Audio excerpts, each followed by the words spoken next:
तपोवन में कुदरत की त्रासदी को आज 9 दिन हो गए हैं और इन 9 दिनों के दौरान लगातार राहत और बचाव का काम चल रहा है।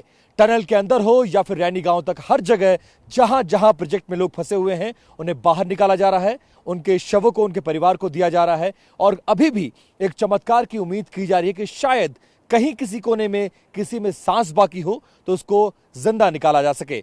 और इस दौरान राहत और बचाव कार्य भी जारी है। इस पूरे मामले में हमारे साथ बातचीत करने के लिए एनटीपीसी के डायरेक्टर उज्जवल कांति भट्टाचार्य जी हैं, जो लगातार पहले दिन से इस जगह पर मौजूद हैं, लगातार रेस्क्यू और ऑपरेशन पर नजर बनाए हुए हैं और लगातार लोगों की मदद करने की भी कोशिश कर रहे हैं। सर, मैं ये जानना चाहूंगा कि जिस जगह मैं खड़ा हूं यहां पर, इस पूरे एरिया को पहले आप राजेश दिखाइए कि ये पूरा एरिया जो जिस रास्ते से हम आते हैं उससे लगभग 200 मीटर नीचे है। इस एरिया को दिखाइए। यहां पे जहां स्लैश भरा हुआ था, यहां पे आप लोगों ने अप्रोच रोड यहां तक बना रखा है। जहां पर हम खड़े हैं यहां क्या था, कैसे ये त्रासदी आई, अभी हम लोग कहां खड़े हैं, इसकी डिटेल्स जरा बताइए। देखिए, अभी जो हम खड़ा है इस जगह को हम कहते थे डीसिल्टिंग चैम्बर्स, राइट। इनका काम चल रहा था, काफी हद तक हो गया था, फिनिशिंग स्टेज में आ रहा था। इससे पहले इसका अपस्ट्रीम में होता है बैराज। उस बैराज में पहले पानी आता है, वो पानी का एक थोड़ा सा पॉन्डेज बनाया जाता है, उससे डाइवर्शन होके उसका डाइवर्शन इनटेक चैनल का तरफ जाता है। उसके बाद ये डीसिल्टिंग चैम्बर में आता है। इधर पानी में नॉर्मल टाइम पे भी थोड़ा सा मक रहता है, उसको अलग किया जाता है ग्रेविटी सेपरेशन से करके, तो शुद्ध पानी वो टनल के अंदर से जाके टरबाइन में डाला जाता है, क्योंकि ये क्लीनिंग ना करे तो टरबाइन खराब हो जाएगा, इसीलिए ये डिसिल्टिंग बेसिन बनाया गया था। ये जो आप जगह में खड़े हैं ये डिसिल्टिंग चैम्बर का डाउन स्ट्रीम एरिया है जिसमें से पानी निकल जाएगा। अभी ये जो त्रासदी हुई थी ये 7 तारीख को हुआ था, एक भयंकर प्रलय।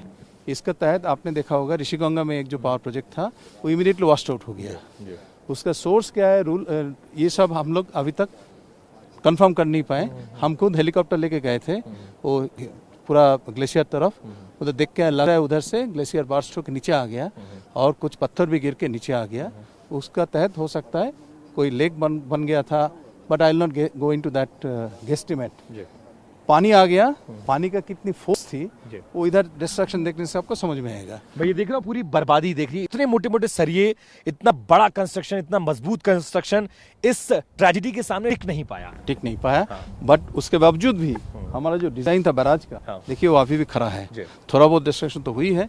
कितना बड़ा बड़ा चट्टान जो उधर 15 किलोमीटर दूर से ये नदी का साथ बह के आ गया था, इतना बड़ा चट्टान लाने का क्या शक्ति होता है वो आप इमेजिन करो। उतना शक्ति लेके जब ये हमारा बैरेज में आके रोका, बैरेज ने उसको रोक दिया। वो रोकते हुए सबसे पहले हमारा डाउन स्ट्रीम में जितना डिस्ट्रक्शन होने का था वो बच गया, पर उसके बाद पानी का लेवल बढ़ते गया। आप देखो इधर वाटर मार्क, ये वाटर मार्क जो दिख रहा है उतना तक पानी पहुंच गया था।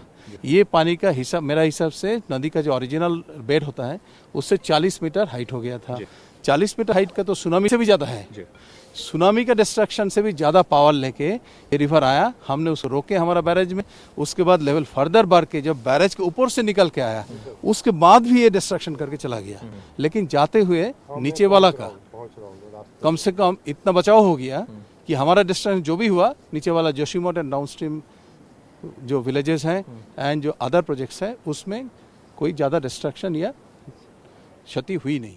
लेकिन 2 प्रोजेक्ट सबसे ज्यादा नुकसान हुआ है, एक ऋषिगंगा पावर प्रोजेक्ट को और एक विष्णुघाट हाइड्रो पावर प्रोजेक्ट, जहां मैं खड़ा हूं इस वक्त और जहां हम और आप खड़े हैं, जहां पर बातचीत कर रहे हैं। इमेजिन करें सर, इतना मजबूत कंस्ट्रक्शन, इतनी ऊंची ऊंची मोटी दीवारें, अगर ये नहीं होता उस प्रवाह को रोकने के लिए, तो आपका अंदाजा, इतना लंबा अनुभव है आपका काम करने का पावर प्रोजेक्ट्स में, इतने प्रोजेक्ट्स को आप देखते हैं, आपका अनुभव क्या कहता, क्या हो सकता था, ये त्रासदी कितना बड़ा रूप ले सकती थी? देखिए, मैं आपको एक ही चीज बताऊंगा, ये जो डिस्ट्रक्शन हुआ है बैरेज के बावजूद भी, अगर बैरेज नहीं होता इससे कई गुना डिस्ट्रक्शन ना केवल इधर होता, इसके डाउनस्ट्रीम में भी होता, क्योंकि इसमें इतना फोर्स था और इतना प्रलय इतना इंस्टेंटली आ गया, किसी का रिएक्शन टाइम भी नहीं मिला। तो ये तो नीचे आसपास का जोशीमठ बोलो, नीचे का डाउनस्ट्रीम हाइड्रो प्रोजेक्ट्स बोलो, विलेजर्स को बोलो, ये भयंकर डिस्ट्रक्शन हो सकता था। कि माननीय प्रधानमंत्री जी ने 2 लाख रुपया तो पहले दिन ही घोषणा कर चुके थे, माननीय चीफ मिनिस्टर साहब ने 4 लाख रुपया बोल चुके थे, माननीय ऊर्जा मंत्री दिल्ली से आके एनटीपीसी का प्रोजेक्ट आसपास का प्रोजेक्ट देख के बोल के गए थे एनटीपीसी 20 लाख रुपया का कॉम्पनसेशन देगा, उसका सारे कार्रवाई हमारा जारी है। इसके अलावा हमारा सारे contractor labour workers compensation insurance policy में कवर्ड हैं, उसका तहत इन लोगों का 5 लाख से 15 लाख तक राशि मिल जाएगा एज पर गवर्नमेंट रूल, किसको कितना मिलेगा, इतना कॉम्पेंसेशन हो जाएगा। मॉनेटरी कॉम्पेंसेशन रहेगी आपका। एडिशनल इमीडिएट एक्टिविटीज़, हमारा 14 जनों का एक टीम बन चुका है, 8 तारीख से काम कर रहा है। ये लोग, कुछ लोग आए हैं हमारा प्रोजेक्ट से, कुछ लोग आए दिल्ली से। They are working on operating in a 24/7 help desk information center. We are providing free stay, free accommodation to anybody who is coming from the affected families. We are also going to the nearby villages. We are giving them free ration. We are creating medical camps and हमारा सारे ये सब काम जारी है और जारी रहेगा। बस अंतिम सवाल मुझे ये बताइए, अब भी किसी मिरेकल की उम्मीद करें? मैं बार बार ये सवाल पूछ रहा हूं क्योंकि आपने इतने सारे प्रोजेक्ट्स में काम किया है, इतने सारे प्रोजेक्ट्स देखे हैं और इस दौरान कई हादसे हुए होंगे, जो इस तरह के हादसे होते रहते हैं क्योंकि पहाड़ी एरिया में। आपको क्या लगता है कि अभी भी टनल में कोई संभावना बची हुई है जिसके प्रति होप, उम्मीद बाकी रखा जाए? देखिए, ये तो एक प्रलय ऑफ अनइमेजिनेबल प्रोपोर्शन था, but I am still hopeful and that's why we are working in war footing, that let us get and try to get something, that whether we can still get 1 or 2 lives. I can only hope and pray. बहुत शुक्रिया बात करने के लिए।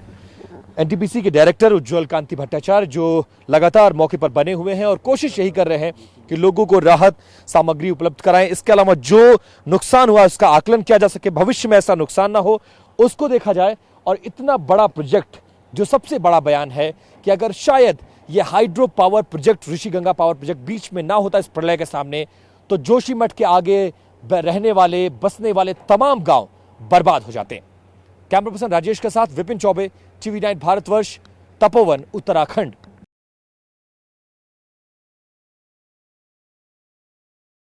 परवाह देश की, सोमवार से शुक्रवार रात 10 बजे TV9 भारतवर्ष पर।